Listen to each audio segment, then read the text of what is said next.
Hello and good morning to all of you. Friends, we are starting a new unit today. This is the last unit, and the writer which we have chosen is one of the most famous writers of the modernist era, W.B. Yeats, a poet whose poetry has a very distinct kind of spiritualism and mysticism into it. This is completely different from the supernaturalism of the Romantic age. As soon as you read the poem, and there are various references which I am going to discuss with you in these 4 video lectures on the poem Second Coming, that you will understand and believe that why this poet W.B. Yeats is considered as one of the best. Even sometimes I feel he is greater than T.S. Eliot in the stature of modernism. The poem, which is prescribed in our course, one of the most famous ones written by the poet. The title of the poem is The Second Coming. Friends, as soon as you read the title, you might go back to our course. In the book Paradise Lost, the reference was visible there, and we have discussed it in our earlier lectures. The second coming is suggesting the coming of Christ's Son, or let us say God's Son Christ on earth. The second coming is suggesting the saturation and chaos which has reached to its extent in the present world. And the second coming is also suggesting the spiritual beliefs, the religious beliefs which W.B. Yeats has. In this 30 minutes lecture today, you would be able to discuss the concept of Spiritus Mundi as a Christian myth in reference to W.B. Yeats's The Second Coming. Friends, this concept of Spiritus Mundi is a, let us say, is a direct Christian mythological concept. And how firmly W.B. Yeats has taken it into the poem Second Coming, we are going to explore it step by step. References taken from the poem are considered into this presentation, through which I will try my best to make you understand this concept of second coming. Let us begin this presentation in a very, let us say, abrupt style. We will read that excerpt from the poem so that you can understand in which reference this Spiritus Mundi concept is coming in the poem, and then we will move to the step by step analysis. And I quote this excerpt of line 9 to 17 from the poem The Second Coming. Surely some revelation is at hand. Surely the second coming is at hand. Friends, W.B. Yeats is very optimistic in the, let us say, existence of Christianity, and he believes that the condition has become so critical in the modern society that it requires the coming of Jesus Christ again. The second coming hardly are those words out, when a vast image out of Spiritus Mundi troubles my sight. W.B. Yeats further says that this concept of the second coming, it is, let's say, hardly those words out when the vast image out of Spiritus Mundi, that vast image of this concept of Spiritus Mundi, it is troubling the eyes of Eliot. Somewhere in sands of the desert, a shape with lion body and the head of a man. Eliot is again, friends, talking about a biblical myth, a biblical picture. You might have also seen that somewhere. There is a sand of desert, sand everywhere, and there you find a shape with lion body and the head of a man. Eliot is talking about that myth. A gaze blank and pitiless as the sun is moving its slow tides, while all about it reel shadows of the indignant desert birds. So, he further says that there is a gaze blank and pitiless as the sun. There is a blank gaze which is visible, let's say, in the existence of sun at that place. And that image is moving its slow thighs, while all about it reel shadows of the indignant desert birds. So, it is looking like a desert bird, and that slow image is moving, let's say, closer to the sight of Yeats, suggesting that slowly that second coming is, let's say, coming near to Yeats's society. Let us now discuss the concept of Spiritus Mundi in reference to the, let's say, mythological existence. Spiritus Mundi is a Latin term that literally means world spirit. In Spiritus Mundi, there is, according to William Butler Yeats, a universal memory and a muse of sorts that provides inspiration to the poet or writer. Friends, this concept of Spiritus Mundi, it is basically related to the universal memory or the existence of God in the memory of everyone. It is a kind of muse, some supernatural creature that creates inspiration to poet or writer. And this is right, friends. When we talk about W.B. Yeats, he also see the society in destruction, disillusionment, despair, isolation, alienation, rootlessness, etc., like T.S. Eliot. We have discussed about all these things in the last class when we discussed the love song of J. Alfred Prufrock. And the inspiration which we are going to get, or which the poet or writer is going to get in this, let's say, in this world of disillusionment, is that, let's say, concept of world spirit or the second coming.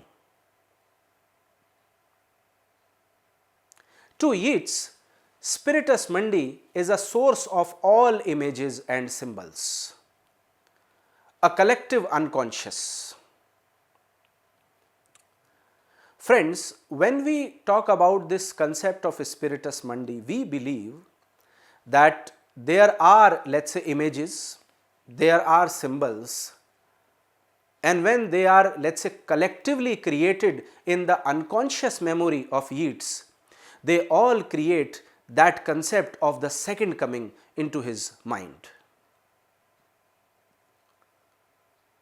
W.B. Yeats married a woman, Georgia or George Hyde Lees, who was 30 years his junior. George was interested in the occult and astrology. One day, in an effort to assure her husband that he had made the right choice in marrying her, he had proposed to two other women before George. She started doing what she called automatic writing. Friends, this is one of the, let's say, incidents of life of the poet W.B. Yeats. His wife started writing to prove that she is best suiting to W.B. Yeats in his life. She would sit in a trace and write. Often, as Yeats asked her questions. Both Yeats and George believed that they were receiving communication from a superior spiritual source or being. Now friends, something unusual happened in the life of Yeats. That both Yeats and his 30 years, let's say, younger wife, they started believing that there is some spiritual source through which they are getting motivation to write in their life. There are some questions which they want to ask from a spiritual entity, and God is trying to answer all those questions. It is a state of trance, or let's say an stage which is something paranormal. And in that stage, Yeats and his wife both are able to, let's say, conclude that they will not going to, let's say, lie the spirit of poetry down through their works. Out of these sessions came Yeats's philosophy of Spiritus Mundi, among other ideals which he published in his book Visions. Friends, when we look at, let's say, the philosophy of Spiritus Mundi through Yeats's eyes, we see that there are, let's say, ideals which Yeats believe in. And he has published about them in the book Visions. It was one of the most famous books written by him. Yeats wrote The Second Coming while Europe and much of the rest of the world was trying to recover from World War I. And friends, this was a critical situation. The entire Europe faced the destruction along with the other parts of the world. The reason was World War I, too much bloodshed. And all the human beings were trying to recover from those deadly memories of World War I, as this poem was published after that. Yeats saw great social troubles all around him and remarks on a world spinning out of control. Friends, when Yeats observed, let's say, all these things, all these circumstances which are, let's say, constructed, adverse circumstances which are constructed in the structure of the world, Yeats believed that there are great social troubles which are emerging because of this world war around him, even after the, let's say, the declaration of the closing of war. It seems that the world is spinning out of the control. What is that control? The control of God. Friends, all of us believe, let's say, if we are living in a family, there is a system with which everyone functions in a family. The same applies to the system of the world. Everything is well organized, but at the time of W.B. Yeats, he believed that the world is moving out of control of that system. It is spinning out, and this was a serious situation for the, let's say, sensible thinkers and, let's say, intellectuals like W.B. Yeats. Line 2 hints at technology progressing beyond mankind's ability to control it.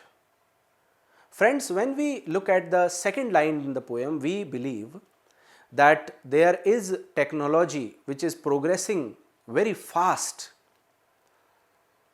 and human beings are unable to control it when it reaches to, let's say, its pace. And friends, this is very right if we talk about the present society. Look all around and you will see that the people nowadays are becoming addicted to the mobile and laptops. Earlier, the addiction was of television, but in just 50 years of time period, people have forgot now television and they are more concerned about mobile phones and laptops, or let's say computers. So we are unable to decide that where this technology is going to lead us, and we cannot control it after a point of time. Yeats is very right in his concept of Spiritus Mundi. The problem was evident to Yeats is 80 years old, 80 years ago, and the problem has worsened since then. Friends, when Yeats wrote this poem, he was 80 years, 80 years ago Yeats wrote this poem, and the problem is critical and it is getting worse in the present century. Yeats shows his concern that technology has advanced to the point where mankind can do a great deal of harm with relative ease. Friends, we see that when we look at the technology, we see that the technology is getting advanced every day, and the mankind cannot do a great deal of harm with relative ease to this technology. The world had never seen destruction of the likes of World War I, and most people were shocked at the extensive loss of human life during the war. In the time that Yeats speaks of, the rulers of the world were caught up in imperialism and expanding circles of power to the point where they would do almost anything to accomplish their goals. Friends, at the time of Yeats and in earlier times also, and we had seen that this is one of the major reasons behind World War I. The reason is centralization of power. There are few superpowers and they want themselves to be the center of the power of the world. This thinking of imperialism, making the, let's say, the developing countries as your colonies, or this thinking of expanding the circles of power by the developed countries is something which is, let's say, disheartening Yeats very much. Yeats is disturbed that to which point these powers are leading this world. Just to fulfill their limited goals, they are, let's say, breaking the structured setup of the world. The ruthless power mongers were outspoken and numerous, and there seemed to be few who dared to speak out against them in the name of peace. Friends, Yeats further says that these people, they are, let's say, moving towards the ruthless power, but still there are people who knows how to limit these outspoken people, and they are working hard to raise a voice for the, let's say, human beliefs and humanity in the society. At one point, Spiritus Mundi is a medieval text for Christians to inform them what they need to do to die in the grace of God. It is essentially the art of dying well. Friends, when we go into the, let's say, background of this concept of Spiritus Mundi, we find a book written with a Christian perspective. It is a medieval text written by some saint, and in that book, the concept is related to how to die in the grace of God, or I can say that how to live in a religious manner, following all the religious practices and beliefs, suggesting that this is something which can make the human beings a better human being. People must think what they had done for the society rather than asking something from the society. And in this way, that book Spiritus Mundi is essentially the art of dying well. Art of dying well means art of dying with peace. How can you, let's say, peacefully leave this world without hurting anyone in the society? Spiritus Mundi brings an image of the Sphinx to Yeats's mind. Yeats sees the Sphinx rising up to bring forth the end of the world. So, Yeats was a person who can, let's say, see that rising up. What is that rising up? That the world is leading to its end. So, what is rising then? The depression, the anxiety, the alienation, the bloodshed, the misuse of power.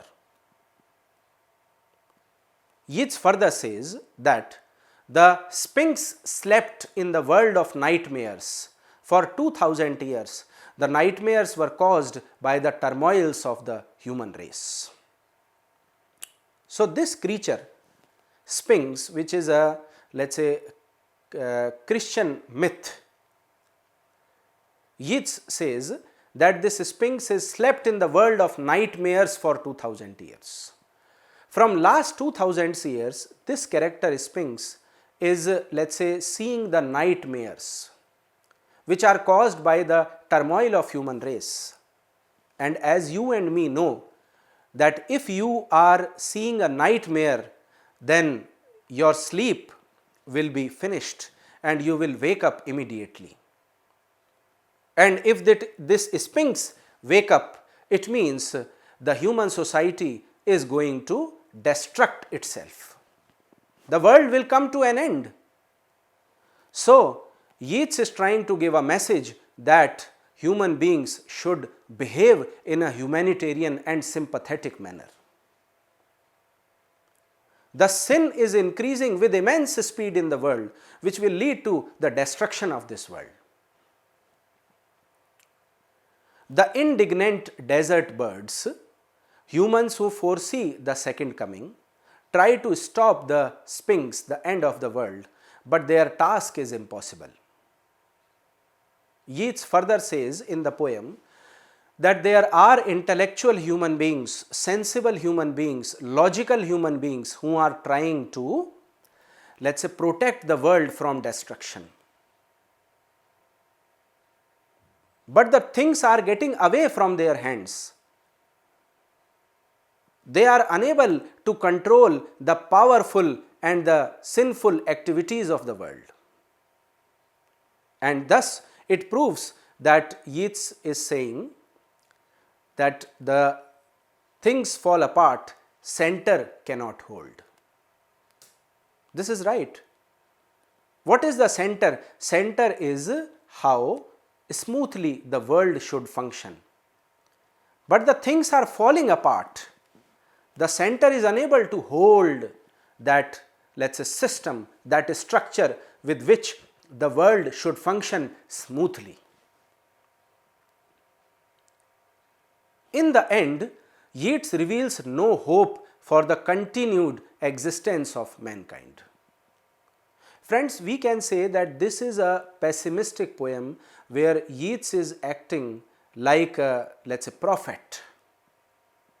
He wished to convey this message. He wished to warn the common people that if you keep on thinking about, let's say, power and worldly pleasures, you are not going to achieve anything in your life. You will be self-destructive. The continuous existence of mankind requires a self-control kind of life. Spiritus Mundi was a term used by W.B. Yeats to describe the collective soul of the universe, containing the memories of all times. From Spiritus Mundi, Yeats believed came all poets' inspiration. Friends, when we talk about this concept, Spiritus Mundi, it is, let's say, is related to a spirit of all spirits. The center of all memories, the center of all spirits, the motivation of writing in a, let's say, perfect manner to all the poets of the world comes from this spirit only.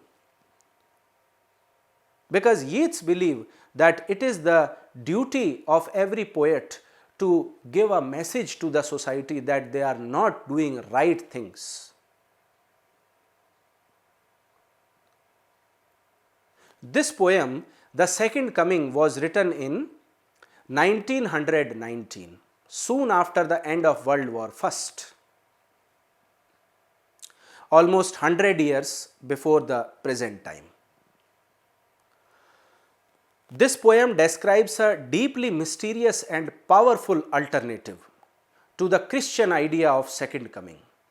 Jesus' prophesied return to the earth as a savior announcing the kingdom of heaven. Friends, Yeats was a true Christian and he believed in the, let's say, existence of second coming. He believed that Jesus is going to come and change the structure of the world. He believed that Jesus is a savior and he will again convert this world to the kingdom of heaven, which is appropriate for all the human beings. And thus, this deeply powerful and mysterious image of Spiritus Mundi is created by Yeats in this poem, The Second Coming. The title itself suggests that second coming is definitely going to happen with the let's say, passage of time. Also, what happens when the speaker mentions the second coming? Immediately after the speaker mentions it, he sees a beast emerging from the desert. Friends, when in the beginning, let's say, stanza of the poem, the poet mentions the concept of second coming, poem firmly believes that it is definitely going to happen. Immediately after that, the speaker or Yeats as a poet, he believes that he feels that there is a beast which is emerging from the desert air. The beast is emerging from Spiritus Mundi, which is Latin for the spirit of the world. So, we can believe that this spirit, or let's say this beast, is emerging from the memories of the world, the spirit of the world. And what is that spirit? That spirit is the spirit of Christianity, the nobility. And from there we can understand that there can be one, let's say, a situation where this beast is going to kill all the bad people from the society. So, the beast is emerging from the way we people are today. So, this new vision is the horrible one, and this is right, friends. When we talk about the present society, we see that there are many beasts, and these beasts have created a discomfort, a disillusionment, and let's say a sense of insecurity in the mind of good people. The vision of the present society is horrible. We are afraid that any time a crime is going to be committed with us and nobody is going to protect us from the criminals, from the sinful people. The speaker starts by setting the scene, and that's where the alliteration comes in. Friends, as you know, the alliteration is a repetition of a sound in the lines, and Eliot has used, W.B. Yeats has used alliteration in this line, and I quote it from the poem. Troubles my sight somewhere in the sands of the desert. The alliteration, the alliterative s sound have a sibilant, whispering kind of sound that conjures up the howling winds of an inhospitable desert. Friends, it might come to your mind that why Yeats has used the image of desert, why not jungle? Because desert is representing the destruction, a complete ruin of vegetation, greenery and peace in the human life. There is nothing which grows in the desert, but only that beast which is emerging from the desert suggests a kind of, let's say, howling sound of the winds. The howling wind suggests that something bad is going to happen now, and that is happening with the consent of God. The God is the motivation factor behind Spiritus Mundi, and this beast is emerging from desert to, let's say, kill all the bad human beings from the society. This sense of atmosphere makes the beast that turns out to live in the desert seem all the more ominous. So, this beast, although let's say lived deep down in the desert of the way, let's say in the sand of the desert, but it is emerging out from that desert because that kind of, let's say, beast is required to take revenge from these bad people. The poem then dials up the alliteration as it draws to its conclusion. In the concluding part of the poem also, friends, we see such kind of alliteration, and I read these lines from the poem. Where wags to nightmare by a rocking cradle, and what rough beast its hour come round at last, slouch towards Bethlehem to be born. Bethlehem, one of the religious places, let's say the center of religion for Christianity, and from there it can be born the, let's say, the rough beast which W.B. Yeats is imagining in his dreams. The r sounds link rocking, rough and round together, creating an atmosphere of threat and potential violence. Because Yeats has seen it in the First World War, the situation was very critical. The rocking, rough or round spreaded everywhere in the air. That violence had, let's say, completely encroached the world, gripped the world into its idea. The four b sounds in the last two lines build the sense of something taking to shape, as though the beast is growing in strength as the poem comes to its conclusion. And why, let's say, Yeats is using this image?